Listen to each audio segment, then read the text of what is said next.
gicamunsi cyiza cy'itariki 13 z'ukwezi kwa gatandatu umwaka wa 2026 ndabasuje mwese mbaye ikaze mu kurigezwa muri kano kanya. Turaza kugaruka ku butaka bwa Repubulika ya Demokarasi ya Congo maze kukubwira ko umunyamabanga w'umuryango Commonwealth ari mu Rwanda nk'uko byatangajwe na Minisiteri y'Ububanyi n'Amahanga. Ndaza kubwira ko muri Repubulika ya Demokarasi ya Congo OMS yatangaje ko imibare itangazwa na Leta ya Repubulika ya Demokarasi ya Congo yabanduye Ebola ari mike cyane ugereranije nuko bimeze, ariko kandi akagaragaza neza cyane ko rwose ibyo bishobora kuzagira ingaruka zikomeye cyane kuri icyo gihugu cya Repubulika ya Demokarasi ya Congo, cyane cyane ku baturage. Turaza no kugaruka ku yandi makuru agiye atandukanye ari kuvugwa hano mu Rwanda, ariko kandi turaza no kwerekeza amakuru ari kuvugwa hirya no hino mu isi. Reka nizere ko mukomeje kugenda mugubwa neza. Nitwa Tuyiringire Ahmed, ndabasuje mwese mbaye ikaze muri aya makuru yacu ku buryo burambuye. Umunyamabanga mukuru w'umuryango uhuza ibihugu bikoresha ururimi rw'icyongereza Commonwealth Shirei Ayorikori ari mu Rwanda. Amakuru yashyizwe hanze na Minisiteri y'Ububanyi n'Amahanga agaragaza ko Shirei Ayorikori Bochwe ari mu Rwanda ku mpamvu z'akazi. Yakomeje ivuga ko uruzinduko rushimangira umuhate dusangiye wo kongerera imbaraga ubufatanye ndetse no guteza imbere inyungu duhuriyeho hirya no hino muri Commonwealth nk'uko byatangajwe na Minisiteri y'Ububanyi n'Amahanga. Mu butumwa yashyize kuri X, Shirei Ayorikori yagaragaje ko yishimiye cyane uko rwose yakiriwe mu Rwanda. Ati mwakoze cyane kubw'urugwiro mwakiranye mu Rwanda, niteguye kuganira n'abayobozi b'abafatanyabikorwa batandukanye hano i Kigali hagamijwe gushimangira ubufatanye ndetse no guteza imbere gahunda ya Commonwealth y'iterambere risangiwe ku bihugu binyamuryango 56. Ku itariki ya 12 Kamena mwaka wa 2026 Shirei Ayorikori Bochwe yagiranye ibiganiro n'umuyobozi mukuru w'urwego rw'igihugu rushinzwe iterambere Shanghai Afrika ari kumwe na ambasaderi w'u Rwanda mu Bwongereza Johnston Businge. Ibi biganiro byibanze cyane kurebera hamwe uburyo bwo kurushaho guteza imbere ubufatanye bw'u Rwanda ndetse n'ibihugu bigize Commonwealth, cyane cyane mu bijyanye n'ubucuruzi n'ishoramari n'ubundi muri rusange. Impande zombi zaganiriye ku mahirwe ari mu guteza imbere ubucuruzi mpuzamahanga, gukurura abashoramari ndetse no kongera ubufatanye n'abikorera hagamijwe guteza imbere ubukungu bw'u Rwanda ndetse no gufasha urwego rw'abikorera kurusha kwaguka ku isoko mpuzamahanga. Shirei Ayorikori yemejwe nk'umunyamabanga mukuru wa Commonwealth mu nama y'abakuru b'ibihugu ndetse na za guverineri mu mujyi wa Apia muri Samoa muri 2024. Izi nshingano yazitangiye ku itariki ya 1 Mata mwaka wa 2025. Afite uburambe bw'imyaka irenga 20 mu bijyanye n'imiyoborere, diplomasi ndetse n'imibanire y'ibihugu n'ibindi. U Rwanda ruri mu bihugu bigize Commonwealth ndetse muri 2022 rwakiriye inama y'abakuru b'ibihugu ndetse na za guverinoma biyigize uyu muryango n'ubundi muri rusange izwi nka cogamu n'ubundi nk'uko amakuru akomeza kugenda abisobanura. Twerekeje gato ku butaka bwa Repubulika ya Demokarasi ya Congo, ari naho tugomba kuza kwibanda cyane. Ishami ry'umuryango w'abibumbye rishinzwe ubuzima OMS ryatangaje ko abandura icyorezo cya Ebola muri Repubulika ya Demokarasi ya Congo ari benshi cyane kurusha abatangazwa, bitewe n'icyuho gikomeye cyane kiri mu gukurikirana abanduye, ndetse bikanagaragazwa neza cyane rwose n'inzego z'ubuzima zitifashe neza ku butaka bwa Repubulika ya Demokarasi ya Congo bigendanye n'intambara imaze igihe. Byatangajwe n'inzobere ya OMS ishinzwe gukurikirana ibyorezo mu mujyi wa Beni mu ntara y'Kivu y'Amajyaruguru, Olivier Lepore, nyuma yaho Leta ya Repubulika ya Demokarasi ya Congo itangaje ko abo byemejwe ko bamaze kwandura ari 676, barimo 136 bapfuye. Olivier yagize ati hari ibyuho byinshi cyane mu bice bimwe na bimwe birimo ibyago byinshi, ni ngombwa gukaza ubugenzuzi muri ibyo bice.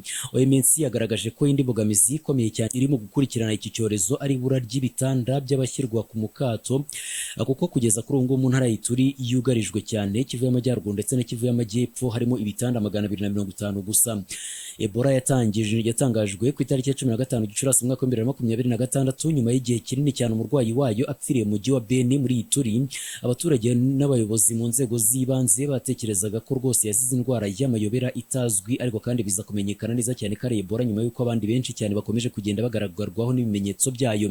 Kuva byamenyekana ko iki cyorezo cyageze muri Ituri, imibare yabo byatangazwaga ko banduye yakomeje kugenda itumbagira cyane, abaturage bakishyingurira abantu babo batikingiye, bigatuma gukwirakwira kurushaho kugenda kwiyongera. Hari abaturage benshi cyane batemeraga ko bugarijwe na Ebola, bakwimwa imirambo ngo bayishyingure, bakagaba ibitero bikomeye cyane ku bitaro, bagatwika amahema, bakangiza n'ibitanda byaho. Byatumaga abarwayi bakomeza kugenda batoroka ari benshi cyane, byakomeje kugenda bituma iyi ndwara ikwirakwira ku rwego rukomeye cyane.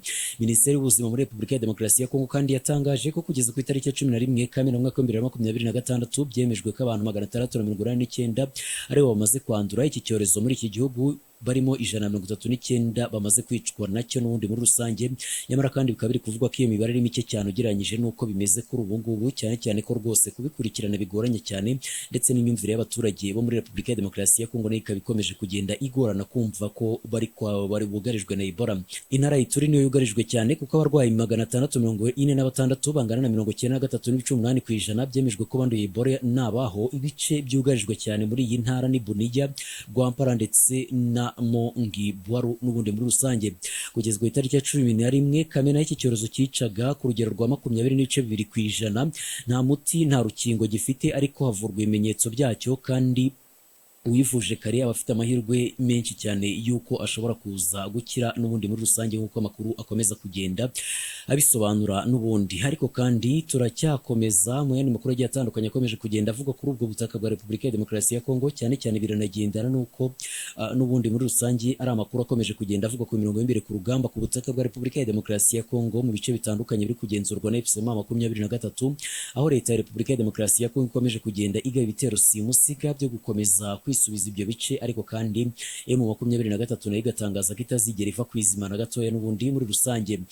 Amakuru rero yemeza neza cyane ko ku butaka bwa Repubulika ya Demokarasi ya Kongo hongeye kugaragara ibitero bindi bya drone zo mu bwoko bwa kamikazi, drone z'ubwiyahuzi zifashishwa n'igisirikare cya leta ya Repubulika ya Demokarasi ya Kongo mu bice bitandukanye, cyane cyane komine Minembwe ikomeje kugenda yugarizwa ku rwego rukomeye cyane.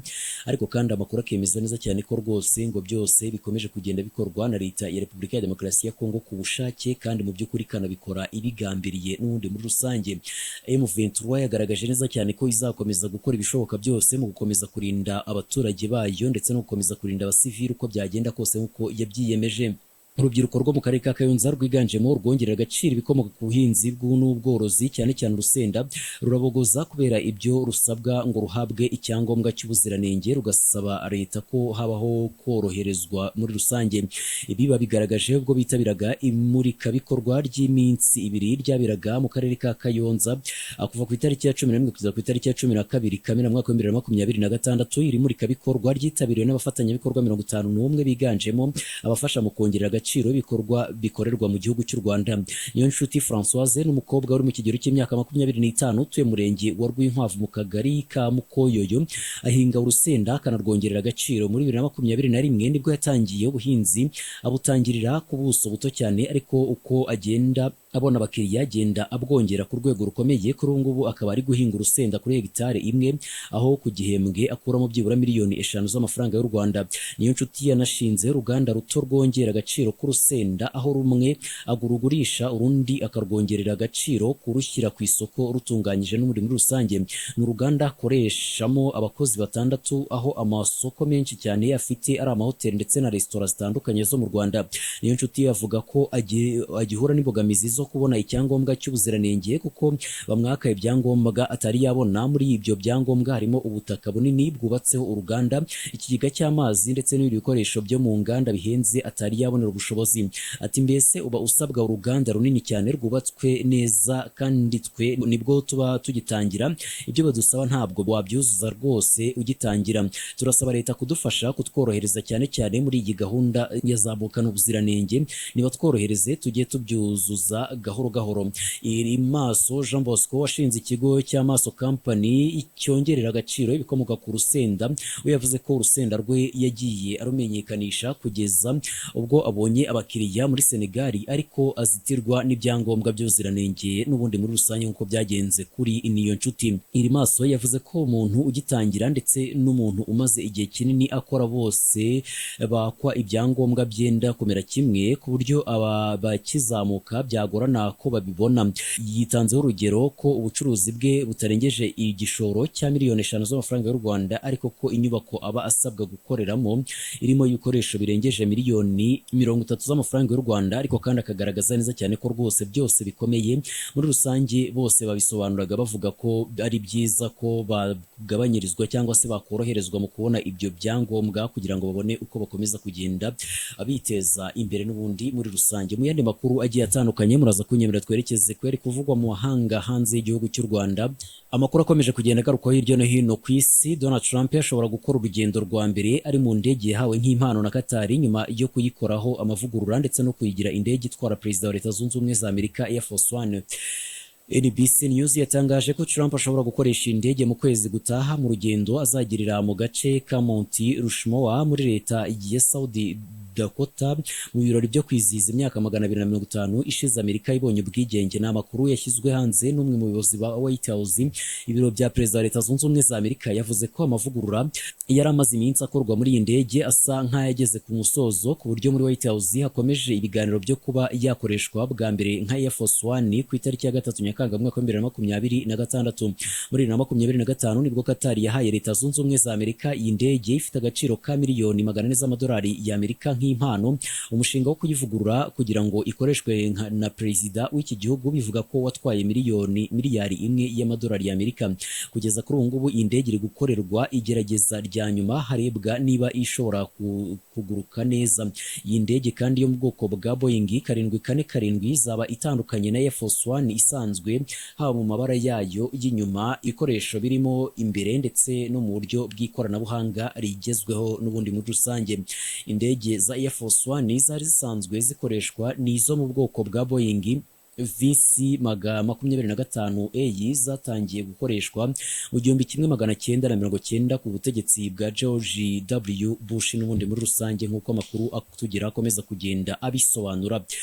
Mu yandi makuru agiye atandukanye akomeje kugenda agarukaho cyane mu itangazamakuru byinshi hirya no hino ku isi, umushumba wa Kiliziya Gatolika ku isi Papa Leo yatijwe indege n'umwami wa Espagne Filipe wa gatanu nyuma y'uko igize ikibazo gituma idashobora gukora ingendo n'ubundi muri rusange.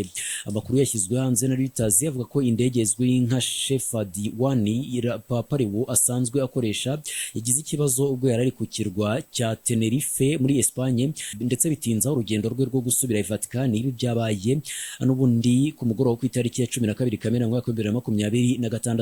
Guverinoma ya Espagne yavuze ko iyi ndege yo mu bwoko bwa Falcon ikoreshwa n'umwami w'iki gihugu yasubije i Vatican Papa Leo hamwe n'abandi bantu be ba hafi, abanyamakuru ndetse n'abandi basigaye babatwarwa n'indi ndege. N'ubundi bivuga ko indege Papa Leo asanzwe akoresha yagize ikibazo cya moteri ku buryo idashobora kwaka. Ni ikibazo cyavutse abagenzi bamaze kuyigeramo biba ngombwa ko basohokamo, n'ubundi babanza kuyitunganya, ariko n'ubundi biza kurangira bibaye iby'ubusa. Papa Leo yagize iki kibazo ubwo yiteguraga gusubira i Vatican nyuma y'uruzinduko rw'akazi yari amaze iminsi agirira muri Espagne. Mu busanzwe Vatican nta ndege igira yihariye ya Papa, ahubwo iyo afite ingendo ikodesha indege ariko igahita ifata izina rya Shepherd 1.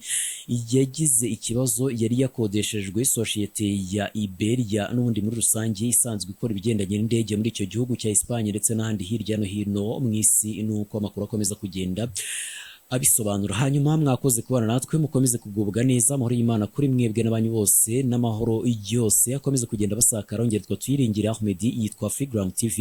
Ni amakuru menshi cyane agiye atandukanye tuzakomeza kugenda tubagezaho 5 kuri 5. Mukomeze kugubwa neza, ibihe byiza kuri mwebwe n'abanyu bose aho muherereye hose hirya no hino mu isi n'ubundi muri rusange.